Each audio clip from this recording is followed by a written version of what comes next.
estudante! Tudo bem com você? Meu nome é Guiomar e eu sou professora de língua portuguesa. E nessa aula nós vamos trazer um tema que é muito importante, principalmente para você, aluno do 8º ano, que está tendo contato aí, eu sei, com vários gêneros textuais, né? E também vários tipos de texto. Então, nessa aula, nós vamos trabalhar com o editorial. E o que vem a ser um editorial? Vamos para a definição? É um tipo de texto jornalístico. Então, faz parte aí, né, dos textos jornalísticos utilizados em jornais ou revistas. Tem por objetivo informar. Então, é por isso que faz parte dos textos jornalísticos aí, né? Mas sem obrigação de ser neutro, indiferente. Então, desde o início aqui, vocês já prestem atenção nessa definição. O editorial, ele informa, mas sem ser neutro e indiferente quanto àquilo que está sendo informado. Então, essa é a primeira diferença aí desse tipo de texto jornalístico. Diferente, nós vamos ver, da notícia, por exemplo. Diferente de outros textos informativos, como eu já falei, que compõem um jornal, os editoriais são textos opinativos. Então, essa é a diferença aí do editorial dos outros tipos de texto. Ele informa, no entanto, ele traz também uma opinião. Entendido? Próximo. Comparando, então vamos comparar esse texto aí, como o exemplo que eu dei, né? Eu citei rapidamente aqui, a notícia, porque a notícia também é um texto informativo. Então, vamos pegar aí esses dois tipos de texto jornalístico só para nós compararmos. Então, nós temos aqui a notícia e o editorial. Quais são as diferenças?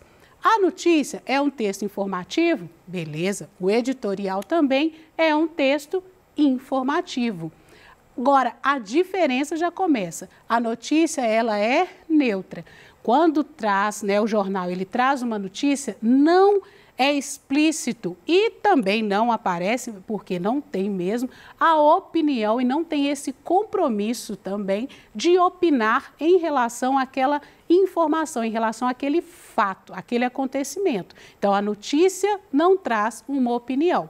Já o editorial, ele é opinativo. Ele vai trazer a informação, mas ao mesmo tempo vai apresentar também a opinião de quem redigiu. Ok? Texto narrativo e descritivo.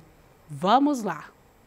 O editorial, ele traz essa informação e a opinião. Por isso que ele é um tipo de texto dissertativo. E nós vamos ver também que ele cabe ali dentro dos textos que são dissertativos, argumentativos. Entendido? Então, guarda isso. Defesa de um ponto de vista. Essa é a diferença também. A notícia não apresenta a opinião. Então, diferente o editorial, como apresenta essa opinião, vai ter também argumentos. Por isso que eu falei, cabe também dentro do tipo de texto dissertativo, argumentativo. Vai ter a defesa do ponto de vista. Como ele vai defender ali a opinião que está explícita, né, no texto, vai ser um texto persuasivo, porque vai tentar convencer por meio de argumentos, ok?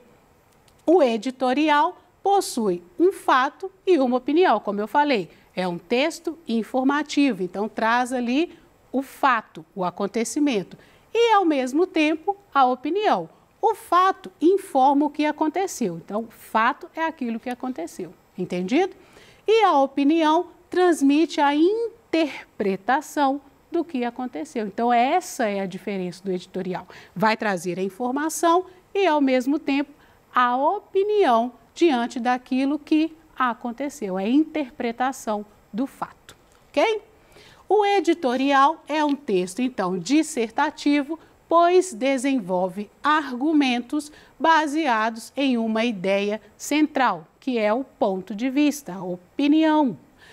para persuadir o leitor. Então, aqui resume tudo aquilo que nós falamos anteriormente, ok? É um texto dissertativo que desenvolve argumentos, que é a defesa do ponto de vista, né, da ideia central, para persuadir, convencer. Por isso que é um texto também persuasivo, porque tenta convencer o leitor da opinião que está sendo explícita, colocada naquele texto. Características do editorial, então, é um texto informativo, relata um fato, texto dissertativo que apresenta o ponto de vista e os argumentos. Entendido, estudante? Prosseguimos, então. Estrutura de um editorial. Como se trata de um texto dissertativo, apresenta introdução, desenvolvimento e conclusão, porque essa é a estrutura básica de um texto dissertativo. Apresenta a introdução, o desenvolvimento e a conclusão. Como eu sei que vocês, né, alunos aí do 8º ano, vocês estão começando, né, a entender sobre esses tipos de texto, vamos explicitar aqui o que vem a ser a introdução, o desenvolvimento e a conclusão? Vamos lá. A introdução, geralmente, nessa parte, é retratada a ideia principal que será discutida no decorrer do texto ali. Apresenta o assunto a ser tratado no texto. Então, a introdução, ela precisa de ser atrativa. Desde o início, eu falo isso muito com os meus alunos. Quando você já começa a ler o seu texto, você tem que apresentar, né, aquele assunto de uma forma interessante, para que o seu leitor tenha interesse em continuar a ler o seu texto. Okay? Então, essa introdução aí, ela precisa ser muito bem elaborada para que ela seja interessante. Nessa parte aqui, você também vai contextualizar para o seu leitor o assunto, só aquilo que você vai apresentar, ok? Então, essa parte também é uma parte de contextualização. Você está apresentando o assunto para o seu leitor. Entendido? Continuando. Desenvolvimento, que é o corpo do editorial. Nessa parte, são expostos todos os argumentos, justificados por comentários e opiniões por parte do próprio jornal acerca do assunto discutido. Lembra que é um texto dissertativo? Lembra também que é um texto persuasivo, dissertativo, argumentativo. Então, nessa parte do desenvolvimento, vão ser apresentados os argumentos, aquilo que, né, o autor do texto elaborou, pensa para tentar convencer, como ele vai chegar nesse leitor, através de argumentos, que os tipos de argumentos também são vários que nós podemos trazer em outra aula. Na conclusão, ela pode apresentar, quando se trata de um editorial, tá? Vamos perceber também essas diferenças aí quanto aos gêneros do texto.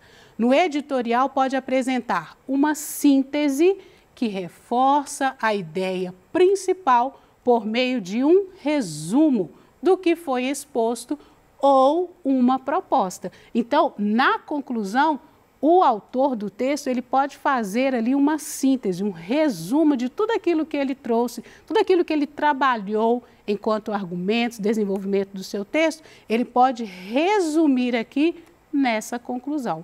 Ou pode ainda apresentar uma proposta, na qual são feitas sugestões para a solução do problema enfocado.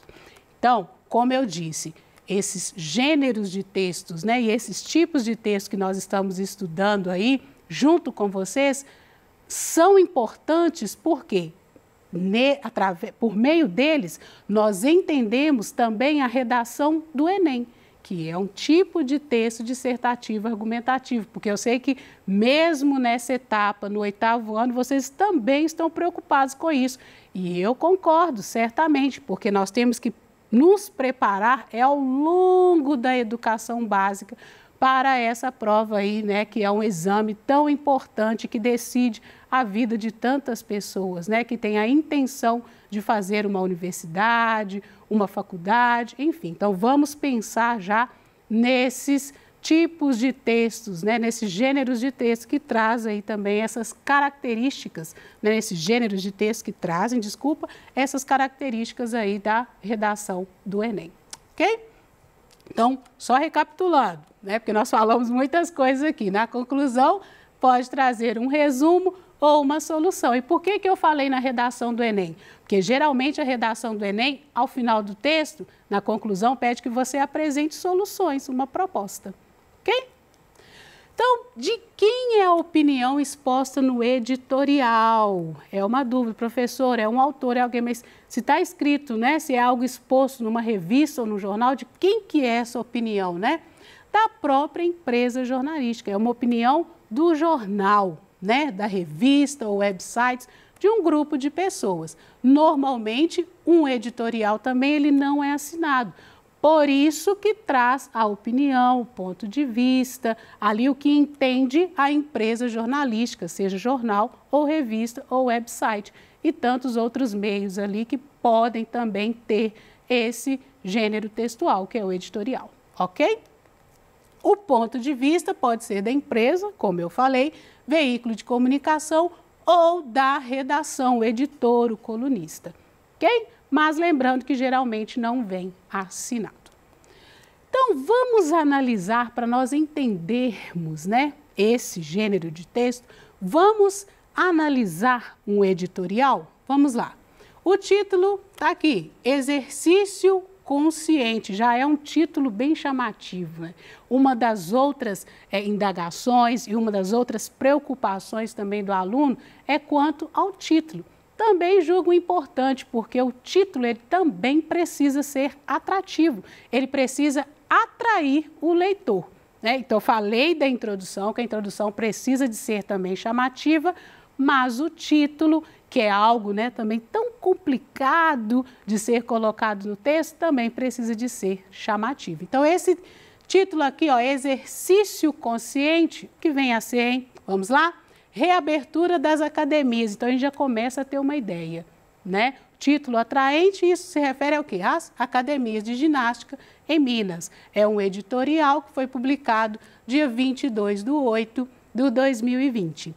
A partir de hoje, academias de ginástica poderão reabrir em mais de 500 cidades mineiras, após elas terem ficado mais de 5 meses paradas, porque nós estamos vivendo um momento de pandemia, isolamento social, distanciamento social, e esses, né, lugares, esses espaços públicos aí foram fechados.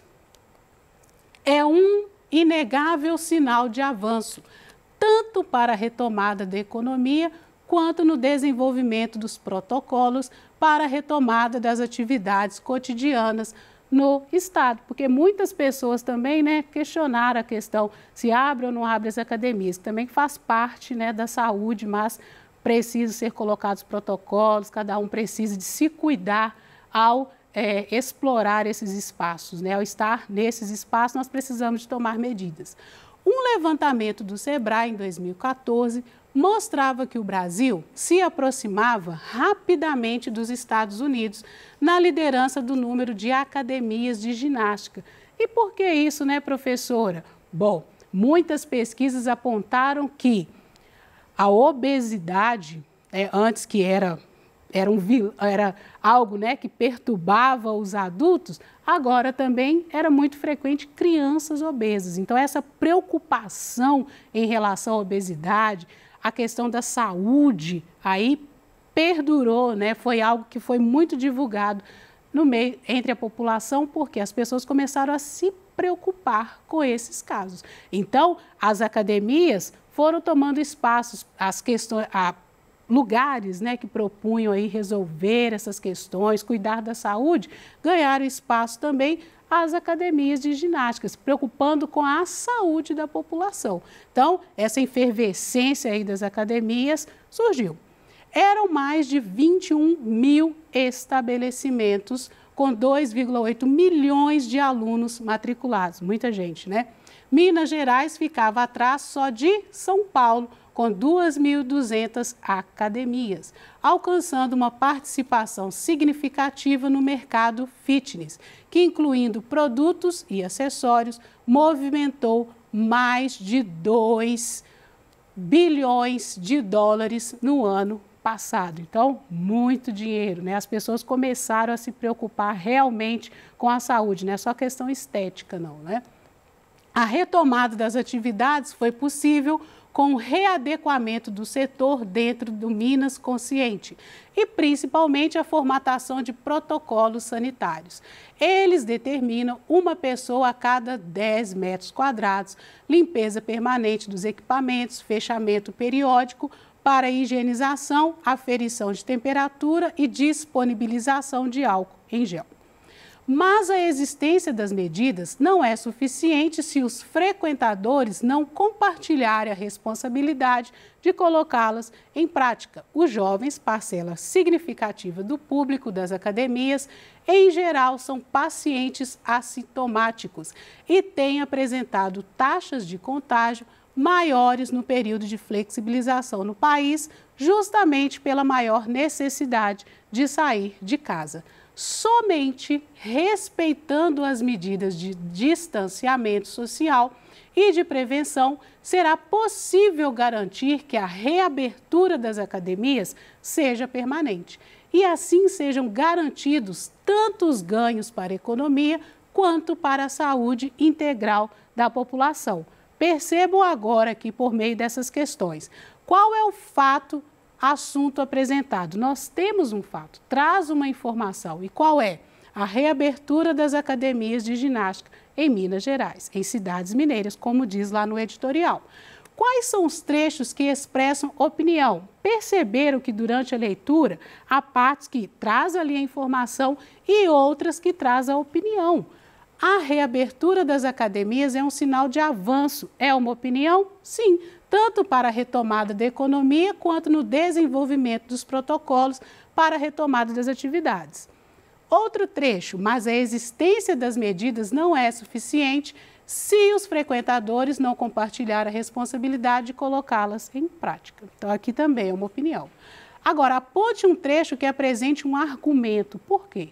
Né? Os jovens, parcela significativa do público das academias, certamente, em geral são pacientes assintomáticos e têm apresentado taxas de contágio maiores no período de flexibilização no país, justamente pela maior necessidade de sair de casa. Então, é um texto que traz fato, informação, um assunto, mas ao mesmo tempo traz também a opinião. Perceberam isso? E a conclusão? Apresenta uma síntese, ou uma proposta. Apresenta uma solução. E qual é? Uma solução, uma proposta ou uma sugestão também, né? Somente respeitando as medidas de distanciamento social e de prevenção será possível garantir que a reabertura das academias seja permanente. Ou seja, só as medidas ali basta para isso? Não, claro que não. Precisa também de ter o apoio da população, das pessoas que frequentam aquele espaço. Não adianta as medidas, né, se as pessoas não cumprem ali com os protocolos. Então, perceberam aí o editorial? Ele traz o fato, mas traz também a opinião. E isso é importante vocês já irem trabalhando durante a escrita de vocês. Se a proposta é redigir um texto dissertativo, ele apresenta ali, ele disserta, ele fala, né, do assunto, mas traz também os argumentos, né? Argumentos aqui que são indiscutíveis até mesmo, né? A questão dos jovens frequentarem, ser a maioria nas academias, serem assintomáticos, é algo que também é um argumento que todos compreendemos, ok? Então, esse aqui foi o assunto de hoje, da nossa aula, muito importante para, não só nesse momento, mas para pensar também em outros gêneros de texto, em outros tipos de textos dissertativos. Eu espero que você tenha gostado da aula de hoje, as nossas referências e muito obrigada.